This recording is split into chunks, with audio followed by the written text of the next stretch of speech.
Hi, Dave. Hi, Eric. Hey, Dave. Do we curse on this podcast? Yes, Eric. Yes, we do. Hey guys, this is the $1,000 Broski, the Michael Jordan of wrestling figure collecting, Matt Cardona, and you're listening to the Major Wrestling... Wait, what? This is Adventures in Collecting? Is this the bootleg Major Wrestling Figure podcast? Are you serious, bro? Enjoy the show. Are you ready, kids?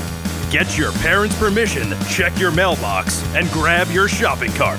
It's time for the Adventures in Collecting podcast. I'm Eric. And I'm Dave.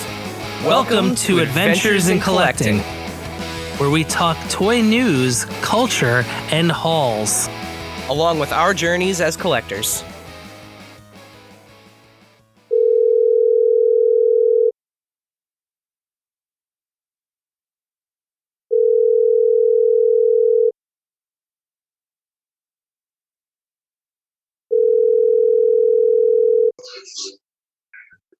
Hello? Hello. Hey, what's going on, man? Are we live? Are we rolling? We are, because I wanted to make the most of your time. This is Eric, by the way. Hi, Matt. What's up, guys? Hey, what's going on? So, John Carlo told me you're a big fan. He told me I should do your podcast. He said your last name is Ween? The Wiener? What's your name? Close enough. It's Weinbrecht, but we could go with Wien for this evening. That's fine. And then he asked me if I would do your podcast, and I said, okay, I'll do it right now. The guy's he has 10 minutes, and then he said you weren't ready. But how are you a Zack Ryder / Matt Cardona fan if you're not always ready? Well, here we are. We are indeed always ready. We are ready. Well, you're ready now, but that's because I'm a nice guy, and I'll let you set up. I'll give you some setup time. It was Friday night. I was always having margaritas. All right. You know what? I'll accept that answer. I'm a big margarita fan. Well, do you guys listen to the Major Wrestling Figure podcast? Absolutely. Yeah, I just listened to Bully Ray today. I just finished packing up all the May the 4th Star Wars hats because we do all the work in house. Took me all day, but it's all done. I'm about to put it outside. The postal service is going to pick it up tomorrow, and that's it. That's it until we got more merch coming. I'm on your show. I'm going to plug all my stuff. Excellent. Go for it. But so let's go. I mean, John Carlo, who, by the way, I thought his name was John and his last name was Carlo. I didn't realize it was one word. All one word. Yeah, no, he's like Madonna. That's right. So he's a good friend of mine, and I'm doing a little favor for him. So I'm here. I'm on the show. Much appreciated. And speaking of favors, thank you for recording the bumper for us a few months ago, back in December. So that was honestly, a bumper. I had no idea that I did that. So You did. You were on the holiday show. Oh wow! Yeah, you kicked off our Christmas episode. So thank you for that. I feel like it was like Survivor Series weekend. Oh, okay. Well, I'm glad I could help you guys. So I'm really into those Remco style figures that you guys have been putting out with your likeness. Is there any more of those coming? Well, we've done the ones that were masked, and people thought it was us. Wasn't quite sure, but we revealed it was us all along. So we will be releasing more without the mask coming very, very soon. But first, we have the Major Wrestling Figure Podcast Championship title with shirts for the figures. So there's 2 versions of those. So those will be for sale very, very soon. And you're still doing that through Ringside? That is through Ringside. And then we have a couple more 2-packs coming later in the year. Not going to spoil it, but I will say that one of them, the gear kind of resembles what Brian and I wore at WrestleMania when we won the tag team titles. So since Mattel screwed us, yes, we're gonna do it ourselves. Yeah, those outfits very much so deserve plastic versions. Oh, for sure. And I mean, let's get to the important question: are we getting the Smart Mark Sterling figure? You know what? We definitely want to get some extra characters in the line. I mean, because how many times can you get Matt and Brian repaints? Like how Mattel just makes same guys and those. Like how many AJ Styles or Finn Balor's are seen? It's like, listen, we get it, top picks, but we need the undercard guys. So I would love to get a Smart Mark Sterling or a referee or Swoggle or Heath. But let's see what happens. And you guys had some other really big announcements just today, right? You are rounding, you and Brian are rounding out the roster on a video game. That's right. The Retro Mania. I was a huge WrestleFest fan as a kid. It was such a great arcade. I would always love playing it. Even now, it's still one of those timeless games. So for this to be the official sequel, it's just something that I had to be involved in. And it just, we talk about figure fate on the show, but we were released from WWE. They're about to finish this game. The timing was perfect to slide right in.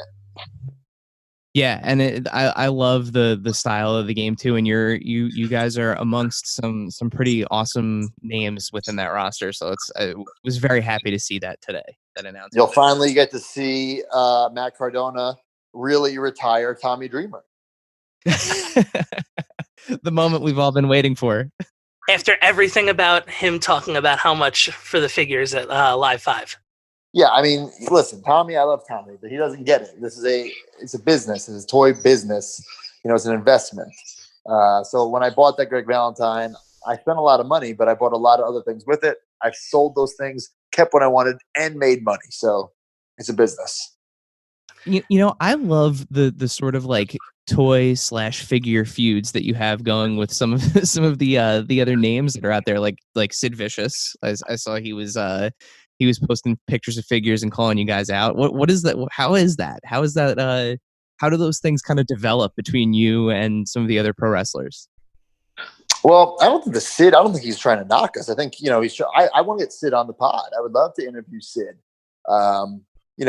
Sid was one of my favorites growing up, and to now that he's on social media for a while. And actually, I still don't even know for a fact if it's him or not. I don't know, because it's, he was so absent from social media. Now he's all over it.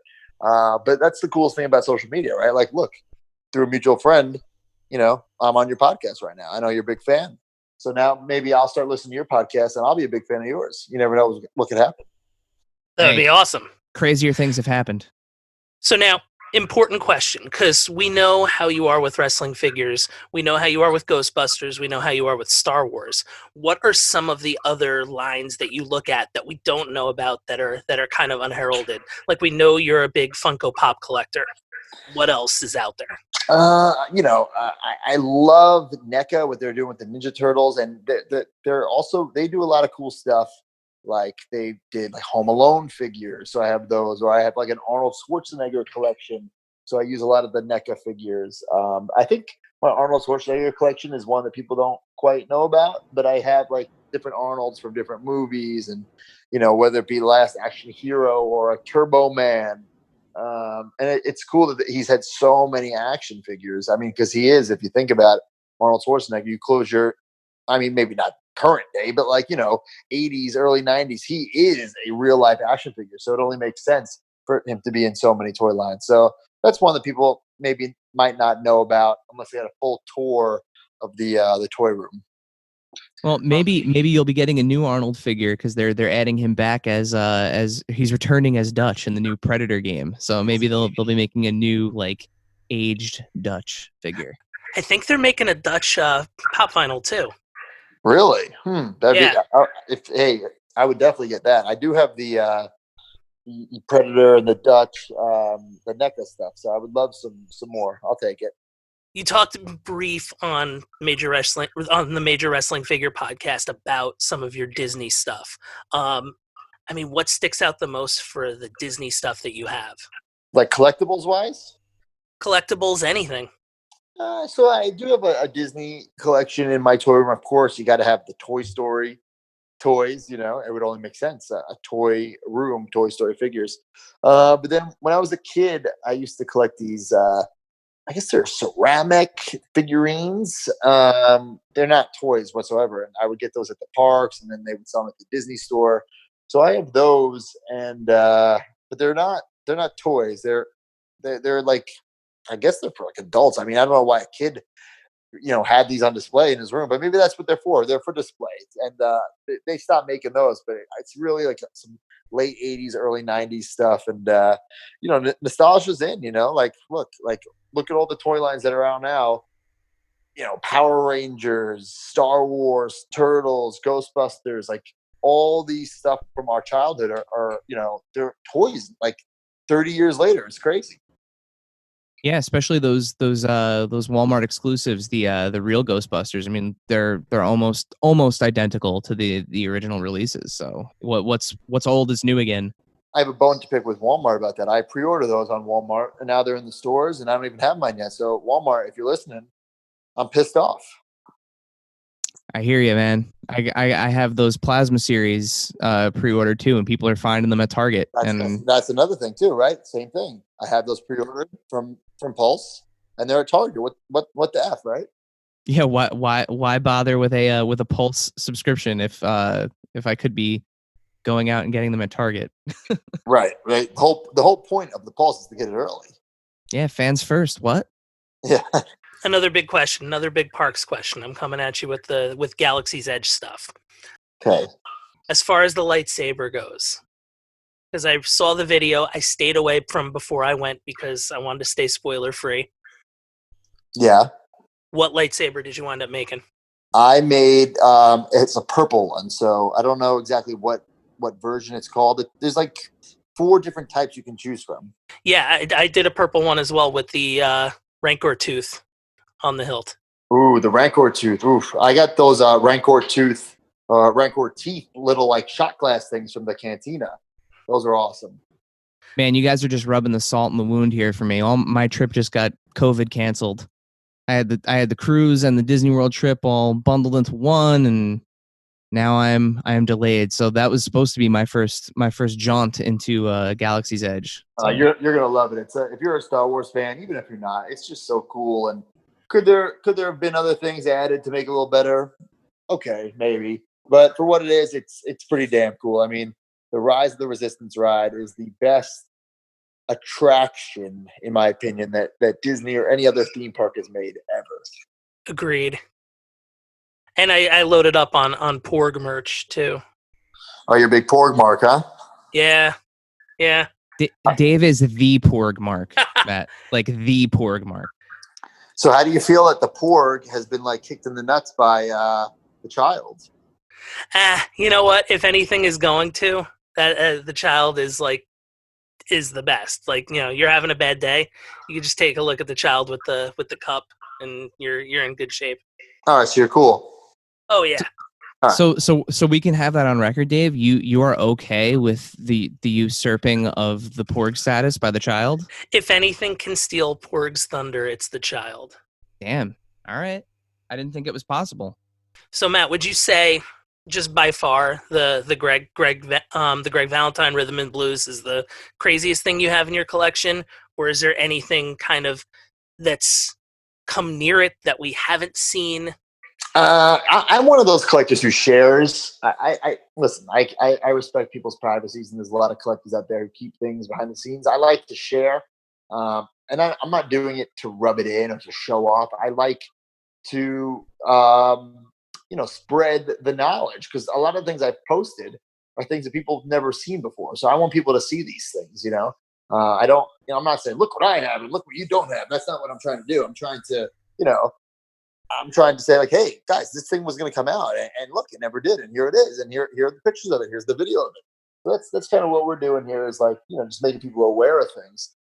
But yeah, I don't think there's anything.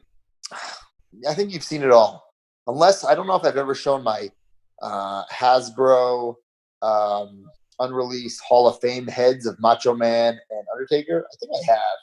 I think you have. Yeah, I think you've shown those. Yeah, I've been planning to do a video where they're in these sealed cases. I want to break open the case and actually build a figure, like on a G.I. Joe Hall of Fame figure. So like, I bought the G.I. Joe figures, do a little customization thing. Obviously, it'll be a naked figure because I don't have the Macho Man or Undertaker clothes or the Hulk Hogan clothes. But I think it'll be cool to see how they would have been and how they would have moved. And that's something I got to do. We're stuck in this quarantine. I have all the time in the world, so I should probably bang it out soon.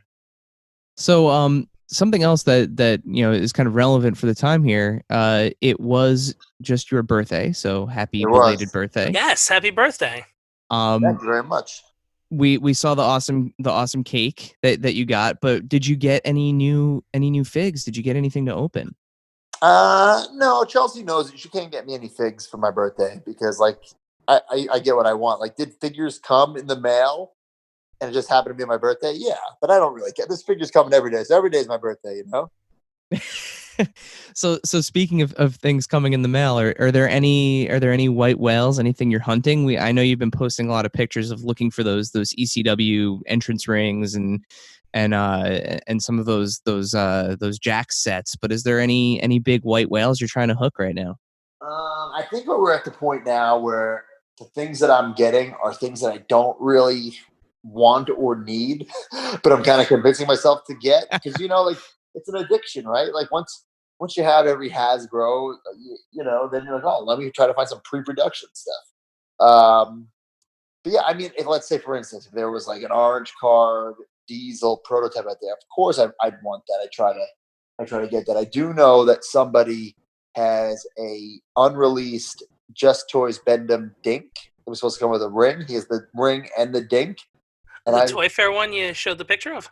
I believe so, yes. So I know who has it, and I know he is going to sell it soon. And I don't know if he's going to do like auction style or if he's going to, do like a private, like have people bid against each other. But I'm very anxious because I don't know how high that will go for.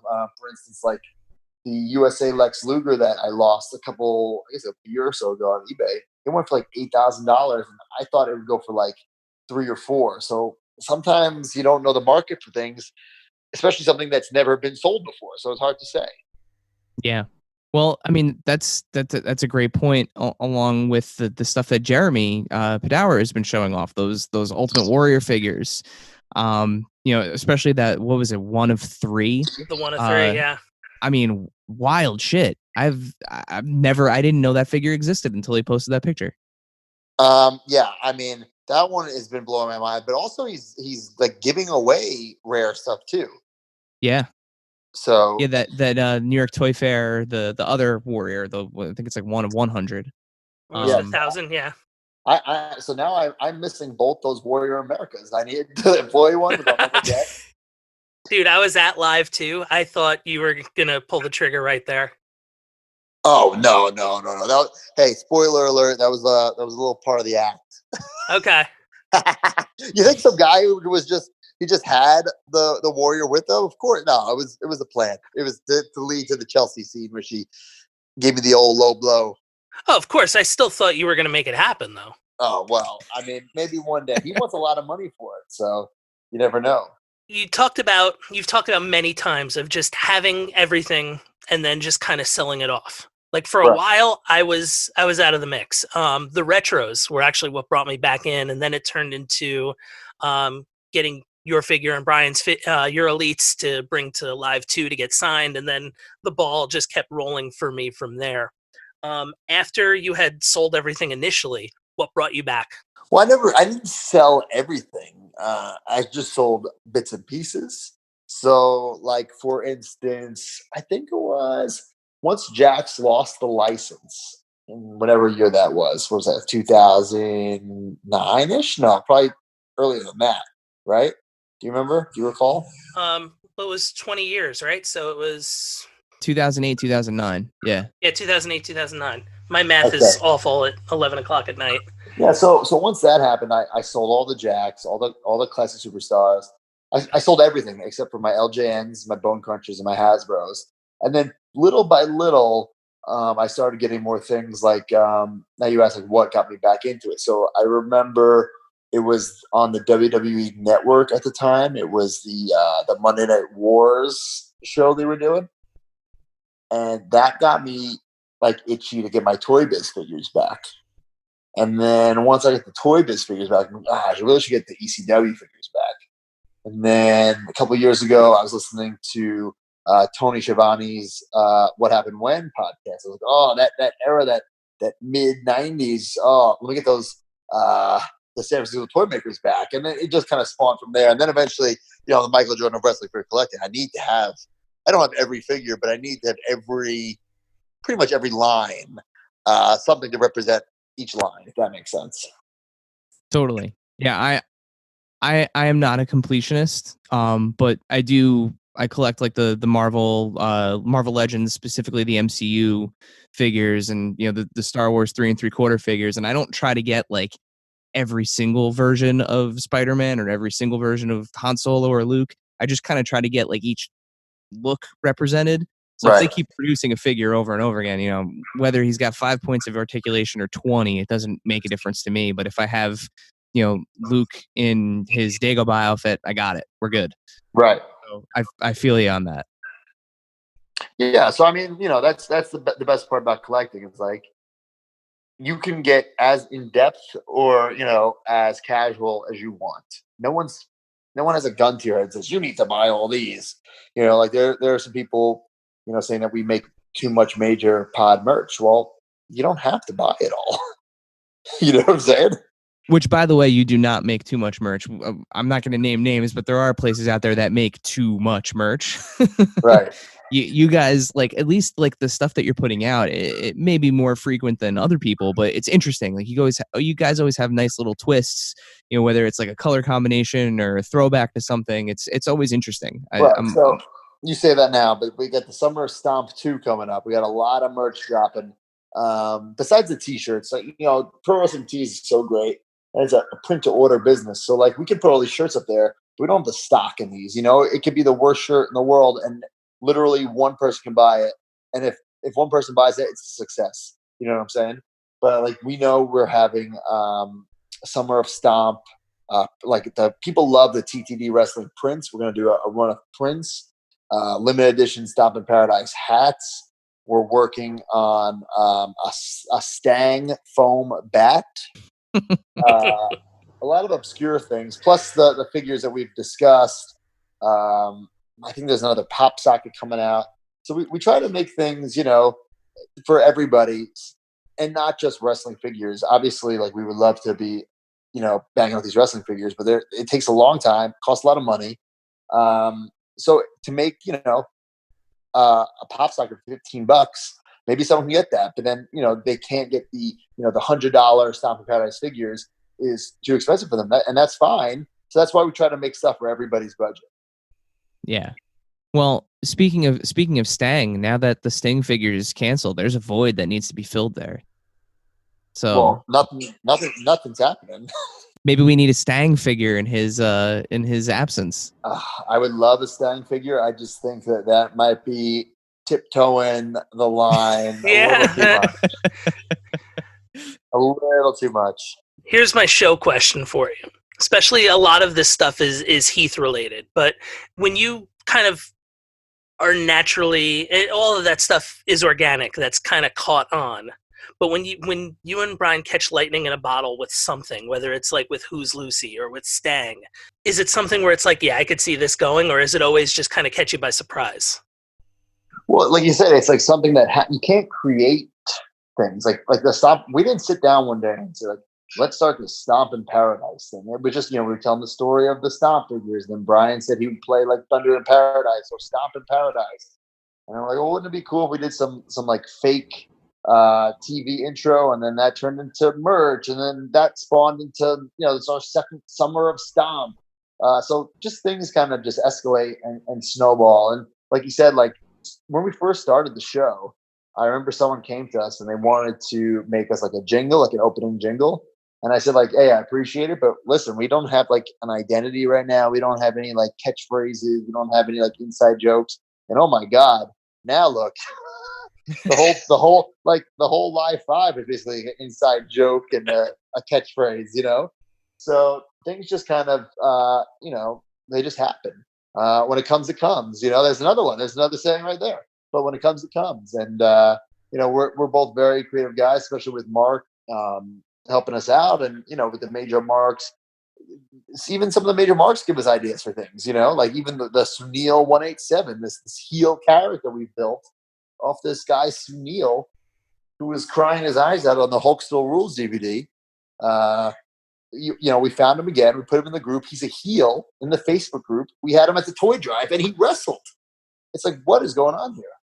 Yeah, I mean, I feel like you guys, often catch that lightning in the bottle. And I think part of it has to do with the personalities and the people that are involved. I mean, you guys have such a dynamic bunch that the material, I'm sure, kind of writes itself. Yeah, I mean, and listen, I can't think of anything where we're like, okay, let's make this a thing. Just stupid things happen and stupid things catch on. And then, some things, that were hot in the beginning, they kind of just fizzle off and we let them die. Or some things, get bigger and bigger. Like the fig bath has gotten bigger and bigger, or, my Stop in Paradise got bigger and bigger. But I'm sure if I were to go through some of our earlier pro wrestling tee stores, I'm sure there's some things that never took off or was a temporary thing. Yeah, I mean, like on social media, if you type in, # scratch, the autofill is that figure itch at this point. Well, I mean, that's something that that's our tagline now, our slogan. But that wasn't something that was planned either; it just happened. And when we started the podcast, the first episode, it's just Brian and I talking for like 45 minutes. We had no format, and that came in time. And the pods evolved so much, and like we announced today on Non-Productive.com, even though Mark is mad that I did it, that we are going to have a spin-off show in the summertime. So we've been doing the Fantasy Fig Feds on the Patreon, and it's gotten so popular that we are going to turn it into a weekly show. So there's going to be double Major Derek Pod. So cool. So yeah, I was trying to figure out a way to segue into that announcement. So thank you for doing that for me. Well, I'm a professional, and that's what it is, right? It's like, it's nostalgia, and and I'm not gonna lie, it's fun as hell to do this. And listen, I'm not on the floor playing out these matches. I'm not having Undertaker walk down to the ring, but when I am booking the figures, or booking the matches, I'm actually using the figures. So in that sense, I am playing with them, I guess. And then, to do the figure photography, it just, I'm not going to get into what we have planned exactly, because Mark will get very, very mad. He's already very, very mad at me. But it's one of those things that I really believe that it might become more popular than the weekly podcast. It's one of those things where if you even as like a small child, where you were playing, with your wrestlers with other figures, and you kind of had, bouts between like the Undertaker and Batman, which we totally did when we were kids. Dave and we had a spreadsheet and we kept track. Yeah, wrote everything down. Like, I used to, back in the LJN days, pick names out of hats and make my own like battle bowl. So yeah, right, for sure. And it all, it would not surprise me if this takes off like wildfire for you guys, because it is such a nostalgic thing, and it's so much fun to see other people do it. I remember the first Fig Fed discussion on the show, and I'm like sitting in my car nodding my head going, yep, 100%. Because it's something we all did and are collecting. Yeah, well, I mean, it's just one of those things that, like, people, they know that, when they played with those figures, like, they knew they'd grow out of it one day. But now to like be able to like rekindle those memories, it's like a feeling that you can't get in a time machine, But when you listen to this pod, I think that's the closest you're gonna get. And I think the timing for it is perfect, because people are scratching for new forms of entertainment, new forms of content right now, harder than they have been in a long time because of the situation that we're all in. So I think another quote unquote type of like sports entertainment through this action figure fantasy league is an awesome opportunity for people to kind of escape into it. So and the thing is like, if you like wrestling figures, you'll love it. But if you don't, I don't want to. I've already said too much. Fair enough. I've already said too much. Fine.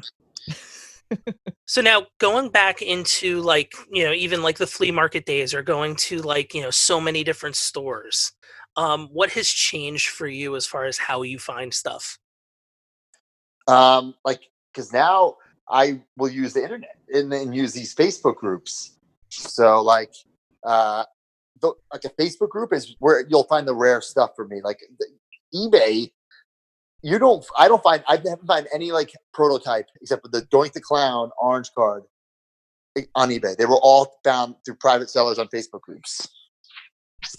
We've heard time and time again now that once you get into the prototype market, it's private invite only Facebook groups, and like once you get into one, then you can get into 2 and 3, and that's where you start finding all this crazy shit. Well, I mean, and that's where it is, and because like people don't want to deal with the eBay fees, the PayPal fees has gotten ridiculous, and plus the tax, you got to pay the IRS, you got to pay Mike Rotunda at the end of the year. You know what I'm saying? So if you can just do it a private deal, you'll save you'll save money because you won't have the eBay fees, you won't have the PayPal fees. Everybody wins. Everybody wins. So what's the latest thing that you've gotten from one of those private Facebook groups? It's been a while since I've gotten something super duper rare. I'm trying to think. Yeah, I wish I could say I got something super cool, but I mean, today I just got I got junk today. Today I got the rarest thing I got today was a foam tag team title that was sold at the live events. It's one of the rare versions where they finally switched the black logo to the scratch logo. If I'll post a picture, but it's not even that big of a deal. It's just for me, I collect the foam belt, so that was the one I was missing. Do the foam belts go next to the foam fingers? They're all just in my garage. Stacked up. I have to say that's one of my favorite things because I'm married for 11 years at this point. I've been with my wife for 15 years. We have a 4-year-old. The collecting with the relationship that you have with your significant other while you're collecting is such an interesting thing because I literally see the same shit. Like when I see you post pictures, I'm like, oh, I've seen that face before. That face came. I just saw that face when my Evil Dead 2 figures came. Yeah, my girlfriend's like, no, I didn't see anybody by those names in the store. I'm like, oh, cool. Well, thank you for looking. See, I'm jealous. She still looks for you. Jess is like, I went to Walmart. I'm like, did you go to the toy section? She's like, why would I do that? Well, yeah, you got to go to Walmart for those steak and figs, and Chelsea, she does not, she's not a collector, but she'll go with me for the steak and figs. She knows Walmart time, steak and figs. We just put up a YouTube vlog doing that. But speaking of steak and figs, I need to go eat my 5th meal of the day. So I'm going to have to cut this conversation a little short, even though it went pretty long.